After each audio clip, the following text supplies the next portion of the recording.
in Komamboga. This implies that the individuals or groups of individuals that are preparing these improvised explosive devices are the same group of attackers. So far, they are using different strategies of attacks. We've now proven that they are using suicide vests and belts.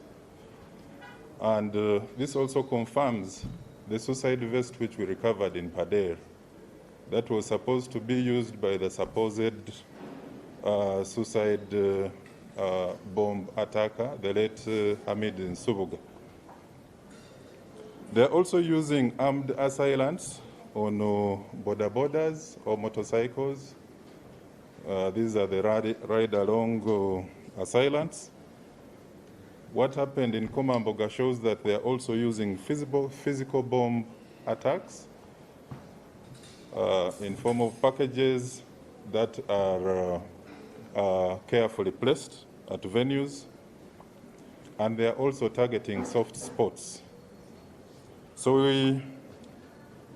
we strongly believe the attackers are part of the sleeper cells in the country, inspired by ADF, in close collaboration with their funders. From our analysis, they are attacking soft targets at easily accessible locations, like the eating spots that you saw, public transportation, like the bus, which means other transportations like taxis are also vulnerable. We also want to caution owners of places of worship, pedestrian areas that are crowded, those who are still stealthily opening bars and entertainment centers, and also those who are always in crowded places like markets and other trading centers are cautioned. Now, this also confirms the intelligence that we've been obtaining that these sleeper cells have been actively recruiting, radicalizing, and researching on how to build improvised explosive devices. From the materials that we've recovered, it shows how they have been recruited, radicalized, and instructed on how to carry attacks in Uganda. Their motive is clearly ideological and out of hatred by the ADF. So we are also trying to carry an analysis that they have started with soft targets, but we believe that they could be having a very bigger plot of carrying out a major incident on a major installation. So the group has been active, especially this year, beginning around August 2021, where there are terror threats. They have been active since August 2021, and their activities have been strongly coordinated by one of the ADF commanders based in the DRC. We've identified him as Medi Nkalubo. He uses the name of Martin. He also calls himself MD. He calls himself Benjo. He calls himself Benjamin Franklin, Medley, and also calls himself the Punisher. So he's been hiding in the DRC for the last 6 years. He coordinated the terror incident in Pader district, targeting mourners at the burial of the late DIGP Lieutenant General Paul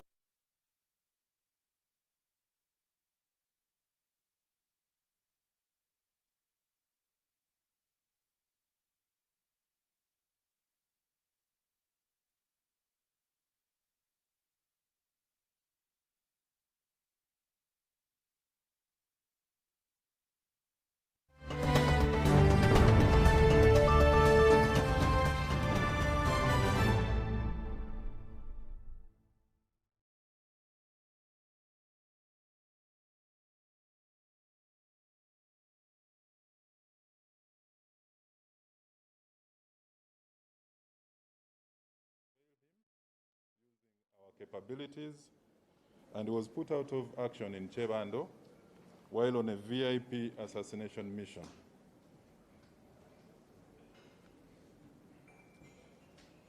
In addition, the same ADF commander, Medi Nkalvo, coordinated a failed attack or a failed attempt on Kawempe police station. Is behind the deadly attack at Komamboga, where a 20-year-old Nyinaneza Emily was killed and 3 others injured, as well as the suicide bomb attack on Swift Bus that occurred yesterday at Lungala in Mpiji. So in our counter-terror operations, we've also been tracking down several operators involved in money laundering and terrorist financing.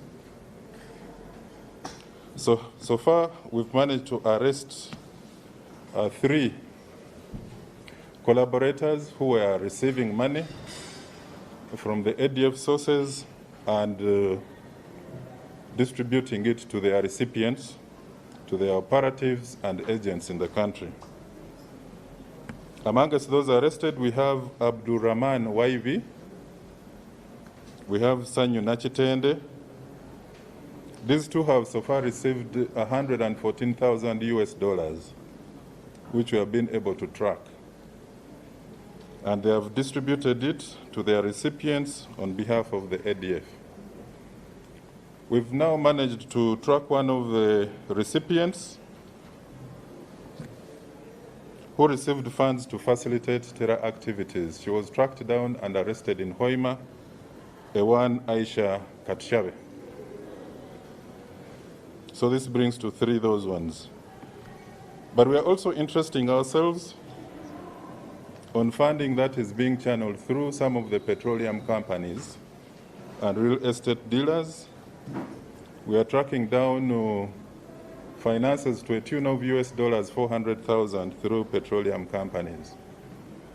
And we are going to ensure that the proprietors, the agents and collaborators disguising as petrol dealers in the country are arrested and brought to book.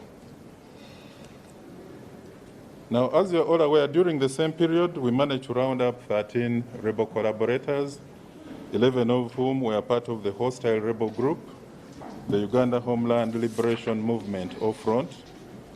This is a front that has been active in our West Nile region and also around the Acholi sub-region.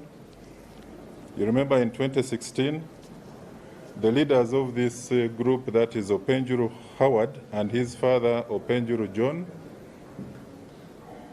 were behind the attacks on several UPDF detaches in Opit, on Gulu CPS, on the UPDF detach in Zombo, on the UPDF detach in Koch, that is Nebi, on the UPDF detach in Zeu, that is Zombo. However, they were successfully countered in all these attempts against the UPDF.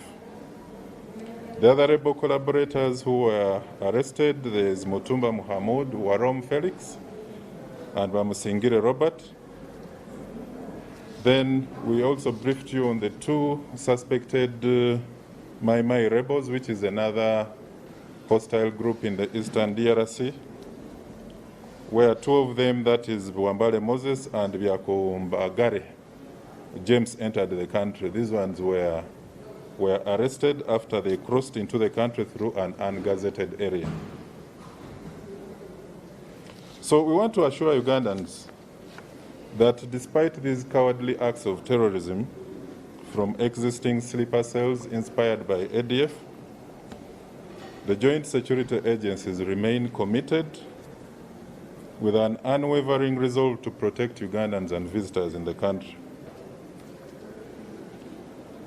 We are using strategies under the National Contingency and Response Plan of the joint security agencies, and also using the decade-long experience and capabilities that we've had in fighting and countering terrorism in the country to track down, first of all, the person who disembarked from the bus.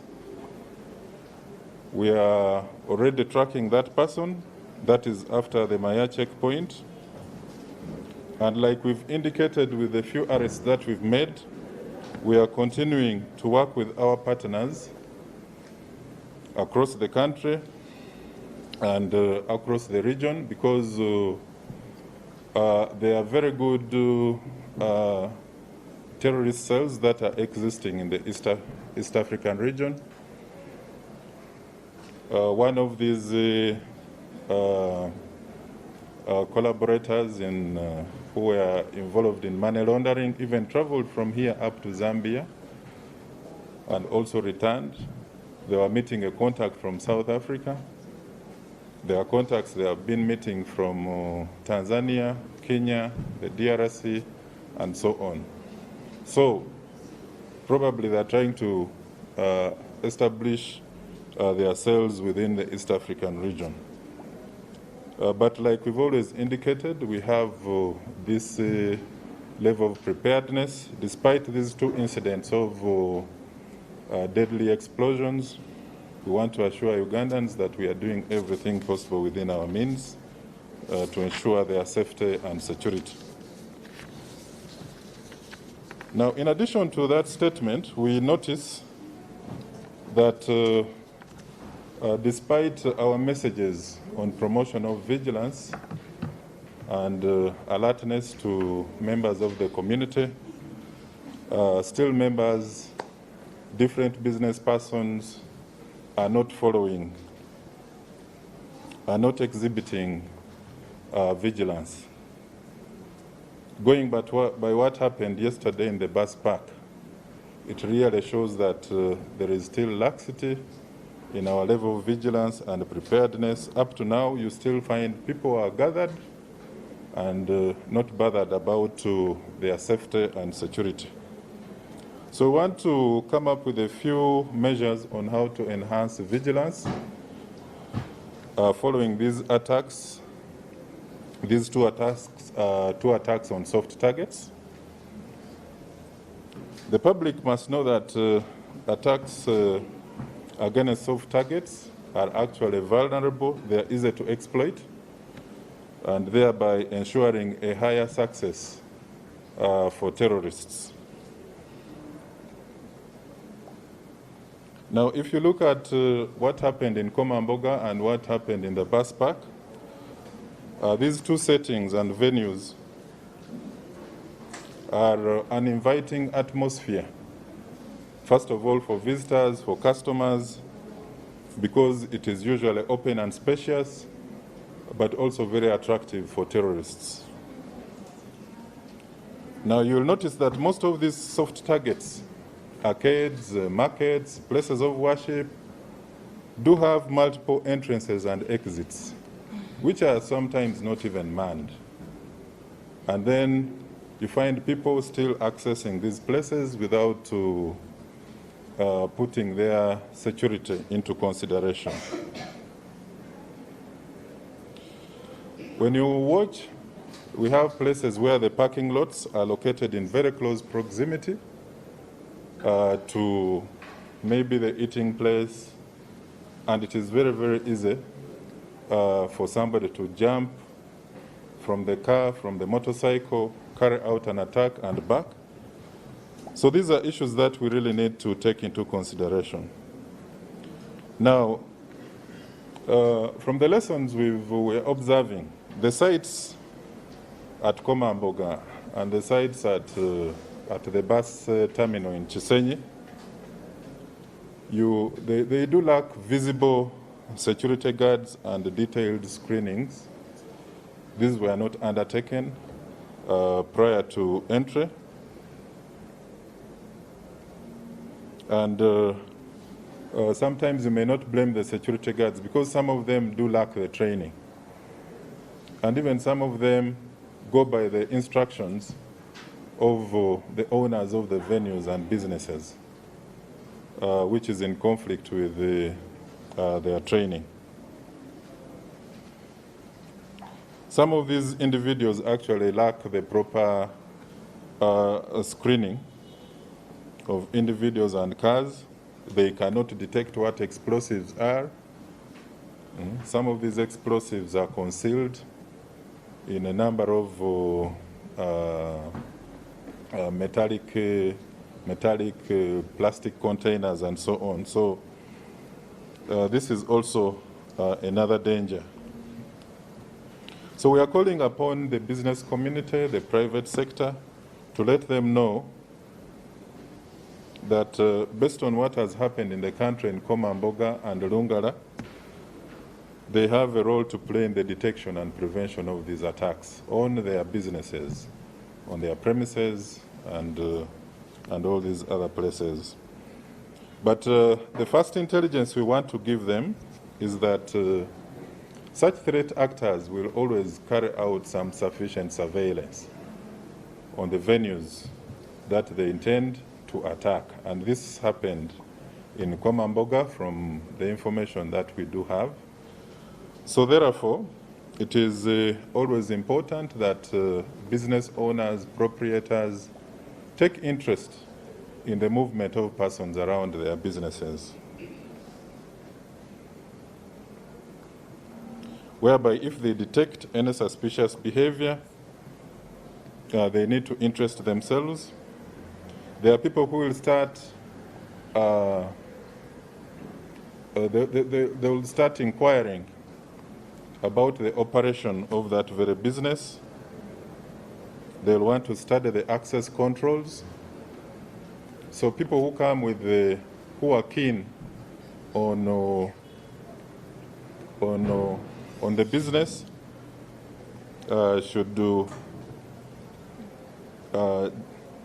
should attract your attention. Then increasing security awareness amongst staff is important. Why we are talking about this is that one of the waitresses at Komamboga saw very well how the three assailants, attackers, came with a package which was in form of a polythene bag, and she was not bothered at all. She saw them place it even below the table, not on top of the table. And even when they were leaving, she didn't take interest to find out whether the package was with them or was left behind. We continue to advise the private sector and the business community, among others, to install and utilize CCTV systems. It helps in identifying the planning activity by some of these terrorists. So once you have them and are closely monitoring this, it's important. The danger with the manner in which some businesses are installing the CCTV is they are using manual processes. The CCTV records, there's nobody who is monitoring it. Then at some stage, they come and then they try to review the footages after 3, 4, 5, 6, 7 hours. Now that is not okay, because you cannot get to clearly monitor any planning activity on your business.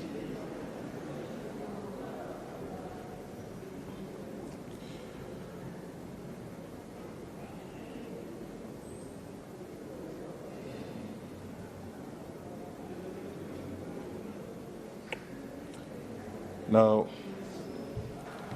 the areas we are talking about are basically on vigilance, ensuring that new personnel are well screened.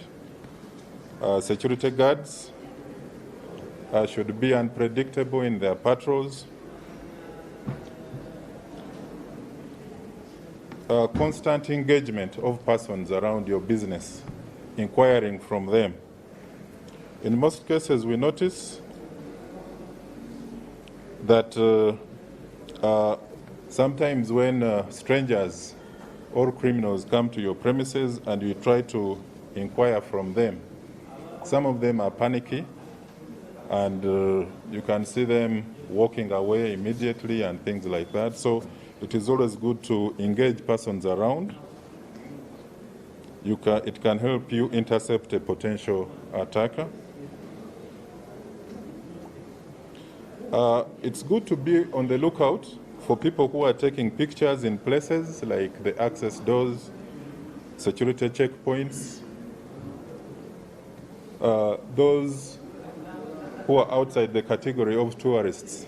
They'll try very much to take photographs of these other places.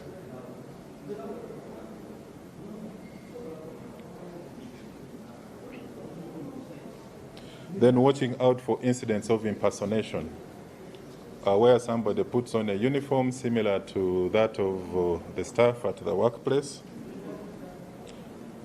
and so on and so forth. Then there is the last, watching out for last-minute movements, where now they are actually carrying weapons of assault or and other dangerous weapons like IEDs and so on and so forth. So this was that brief update. I want us to do Uganda, and then we wind up.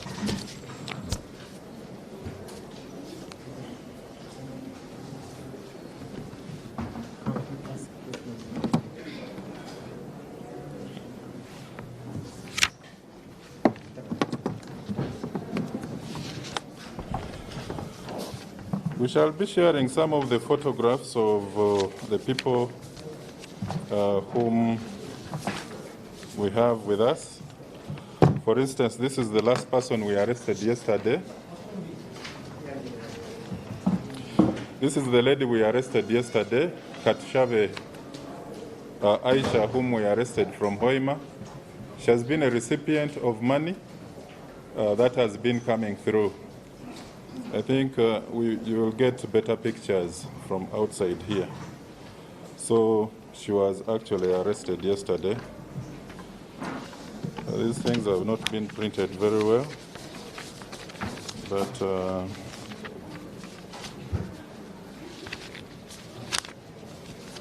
now this picture is not very clear, but this is the deadly coordinator who is based in the DRC.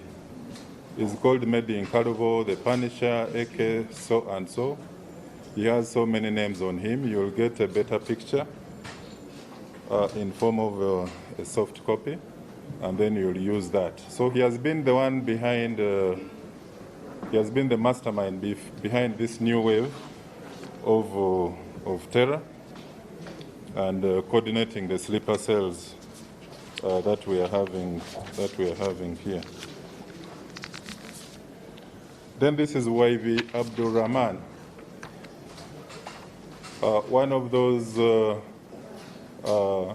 recipients of money from ADF, and has been passing it on. Together with the Sanyu, they received $114,000 over a period.